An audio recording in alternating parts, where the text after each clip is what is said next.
Hello, Period 1 students. It's Mrs. Carvajal. Today I wanted to prepare you guys for our upcoming unit on rules of exponents that are integers. And just know that everything I'm going to do today is just a preview of what you're going to get either today, the next day, or Mrs. Munoz's kids maybe next week in her class. Okay, so before we get started, you are going to need your spiral notebook. You're going to need the foldable that should have been passed out to you. And I would highly encourage that you use markers or color pencils or pens if you have them. Okay, so for example, I'm using 2 pages here for notes. You don't have to do this first one, but I just wanted to prove something to you. So I'm using a second paper. I would appreciate that you at least copy this down later and then our foldable. So the first thing you're gonna do, what I would highly recommend is color the foldable or decorate it however you want. You could do Halloween. I went with rainbows. If your favorite show is Stranger Things and you wanna do a Stranger theme, oh gosh, that's hard to say. You can do that. So however you wanna decorate it. This, when it's done, it kind of reminds me of a Crunchwrap Supreme. So if you feel like it's a Crunchwrap Supreme, you know you're doing it right. Okay, so first thing I'm gonna do is I'm actually gonna pause right here and I'm gonna write my name, date, and period on this in case you leave it behind. So you're gonna go ahead on the back, this is actually the back, go ahead and write your name, today's date, and of course, period 1. All right, so in case it gets lost, we know who to return this foldable to. Again, I refer to this as the Crunch Wrap foldable because I think it looks like a Crunch Wrap. Okay, so I'm gonna flip it over. And how we do this foldable is, it seems pretty intuitive. You're just gonna bring each of those triangles back. And the more time you take on this and the more gentle you are with these pieces, the better it looks. I'm gonna go a little faster for sake of time, but really do feel free to pause and take your time. See, look, as I'm doing it fast, I'm not doing the best fold job here. All right, so there we go. It looks like a mini Crunchwrap Supreme, yay. Okay, so today's topics I am going to review is, we're going to focus on the power of 1 property, power of 0 property, and over here, power of a product property. We're going to skip these 2 here in pink and blue for today, and I'll come back to those on Monday just because it's a lot to do 6 at a time, and I find it's a little bit more helpful to kind of chunk it up for you guys. All right, so I'm taking my little crunch wrap and I'm gonna put it to the side. All right, so this is the part that you don't have to copy down. You are gonna see this with me later or perhaps in Mrs. Munoz's class, but I wanna prove to you some of these rules, okay? So that's what we're gonna do here. I've given you a list here of a couple of numbers. So this is the base 5 and the exponent or the power is 4. The base is 5, the exponent or power is 3, and so on and so forth. So notice how I have the same base here, okay? So these rules apply to numbers that have the same base, same number. Okay, so if I wanted to figure out the worth of 5 to the 4th power, what I would go ahead and do is I would expand it out. So this is the same thing as saying 5 times 5 times 5 times 5. There are 4 sets of 5. This is 5 times 5 times 5, 5 times 5, and then here we have 1 set of 5. And down here it gets a little weird, so I'm just gonna pause right there. But I know that this is 1 set of 5. This is 2 sets of 5, 3 sets of 5s, and 4 sets of 5s. Okay, now I could either do mental math, I could use Desmos calculator, or I could actually use a scientific calculator here to see that the product of 4 sets of 5 is 625. Notice it is not 20. I'm not multiplying 5 times 4. I'm multiplying 5 sets of 5 with each other. So this is like 25 times another 25. Okay, moving on here. 3 sets of 5. Let's see, 5 times 5 is 25, and 25 times 5 is 125. Okay, and 5 times 5, oh, easy, 25. And we've already concluded this is 5. Okay, now the reason why I'm doing this is to help us understand the patterns, the relationships from each integer exponent as we start going down, because now we're starting to enter 0 and some negative exponents here. So if I take a look here and I pause and I want to know what's the relationship between 625 and 125, and what's the relationship between 125 and 25, and what's the relationship between 25 and 5. So how could I use addition, subtraction, multiplication, or division to get from these numbers to the ones below? So whatever your guess is right now, it has to work for all of these. Okay, so the relationship I see here is if I want to get from 625 to 125, I could divide by the base or divide by 5. If I want to get from 125 to 25, I could again divide by 5. If I want to get from 25 to 5, once again, I could divide by 5. So if I were to continue this pattern of dividing by 5 downwards, it should give me my answers down here. So if I were to take 5 and divide it by 5, I get the number 1. Some of you might have seen this problem and suspected that the answer is 0, but in fact it is not. Again, I continued that pattern and 5 divided by 5 is 1. So I've proven one of the properties here, the 0 exponent property. All right, I'm going to keep going now. I want to figure out what all of these are worth. If I were to take 1 and I were to continue to divide it by 5, I get the fraction 1/5. Right? 1 divided by 5. I'm going to stay away from decimals right now, okay? I get the fraction 1 divided by 5, or 1/5. If I were to continue this process of dividing by 5, 1/5 divided by another 5 is 1/25. And lastly, if I were to take 1/25 and divide it, by another set of 5, it would get me 1/125. Okay. So that's kind of a lot here. So what's going on with these negative exponents here? So when I had a -1, it produced a fraction 1/5. When I had a -2, it's as though I had the fraction 1/5 squared. When I had 5 to the -3rd power, it was as if it was 1/5 to the 3rd power. Okay, so these are all equivalent. And this one is as though I had 1 to the 5 to the 1st power. And I could argue that this one was like I had 5 divided by 5, or 5 to the 1st divided by 5 to the 1st. Okay, so this, again, this is a lot to take in here. But here we see where the negative exponent plays in. Notice how I never even wrote a negative in my answer.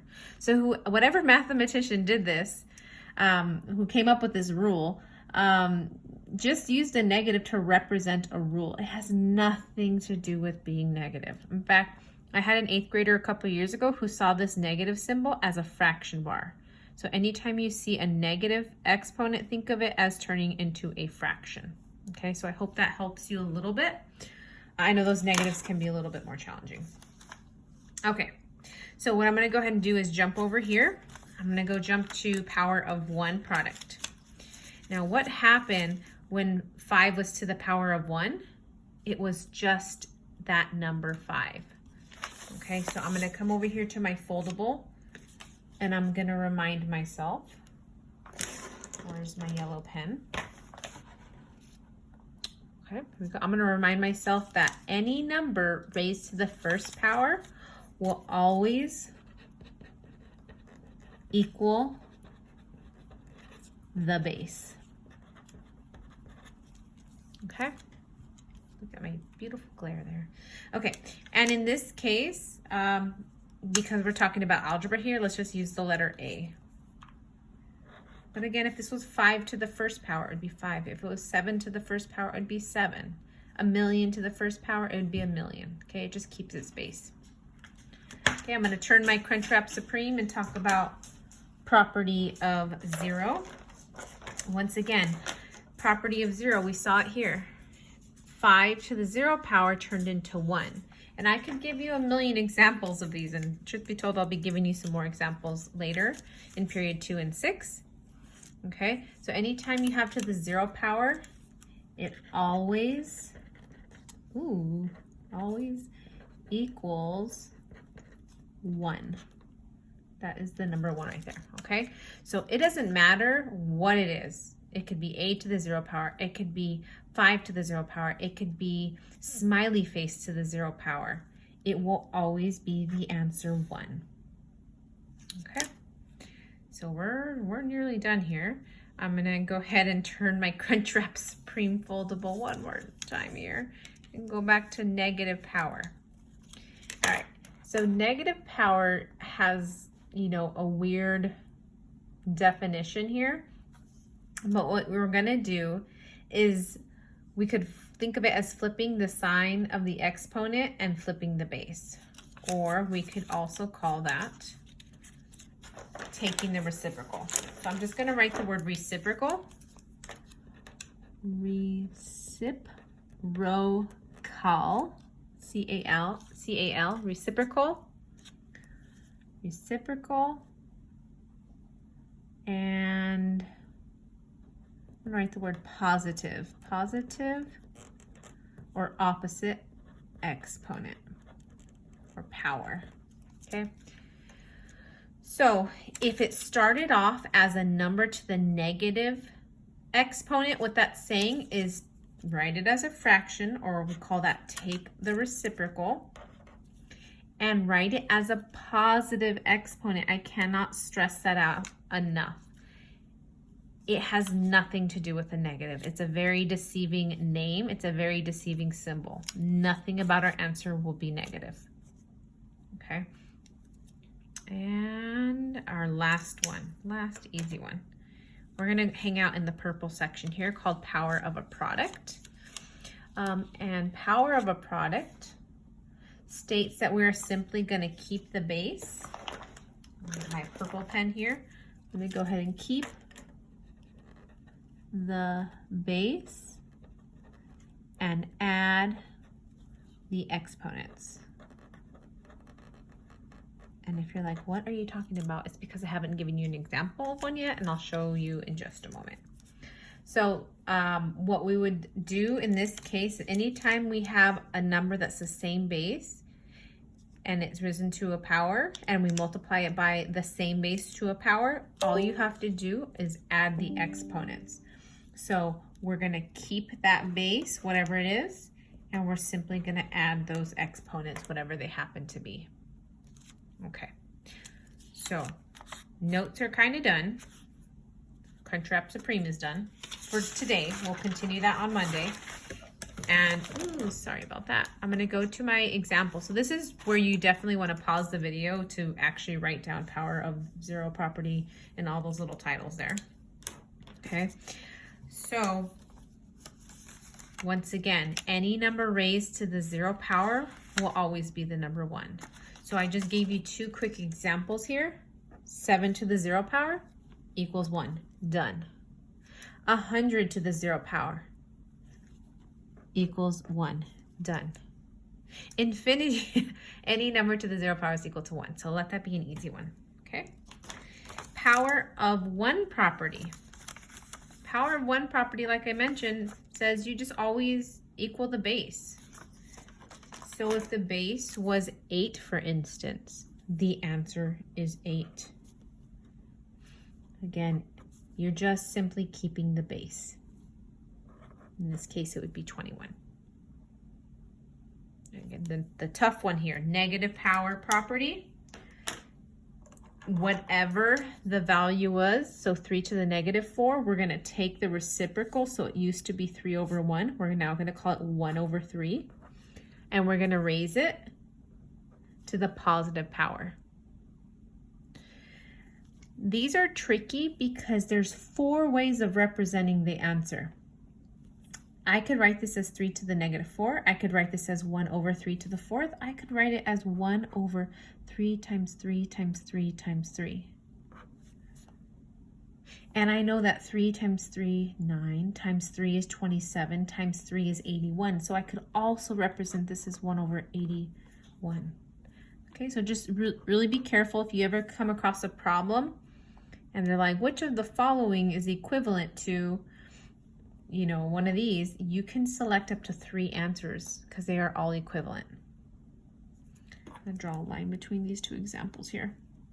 All right, 2 to the negative 2nd power. Once again, take the reciprocal. So this is now 1 over 2. We're pretending like that negative doesn't exist. Raise it to the positive power.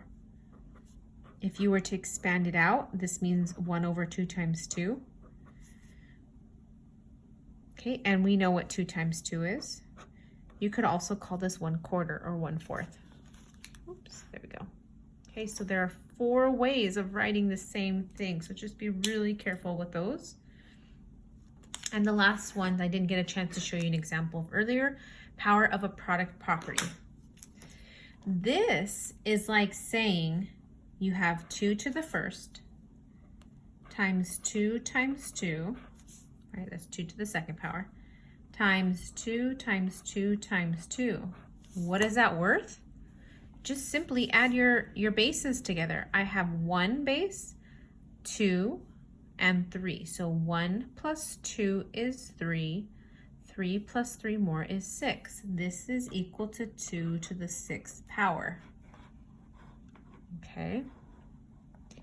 Once again, you are simply adding the exponents. And if you don't believe me, you can expand out the expression to figure out what the value is. I am fine with you leaving the answer as 2 to the 6th power. But again, if you have multiple response, 2 times 2 times 2 times 2 times 2 times 2 also equals 64. Okay, so there's multiple ways of representing the same expression. All right, last but not least, if I had 2 sets of 9 times 4 sets of 9, how many 9s do I have in total that are being multiplied by each other? If you don't like that, if you don't like to expand that, I could go back to my rules that says all I have to do is keep the base and add the exponent. So I never have to do this step. If I don't want to, I can simply add 2 plus 4, 9 to the 6th power. I'm done. Now, I'm not this mean. I don't expect you to know what 9 to the 6th power is. I didn't know what it was. I used a scientific calculator to expand out this number, and I got 531,441. For today's lesson, I am okay with you stopping here. Okay, I'm okay with you just telling me to add those exponents. All right, so that's it for today. Recap: when you're done, you should have your Crunchwrap Supreme foldable. 4 sections should be filled out, and we have these couple examples. And that does it for today. If you would like, you can spend the rest of the class period attaching this in your spiral notebook or decorating it as you wish. Okay, have a good day, you guys.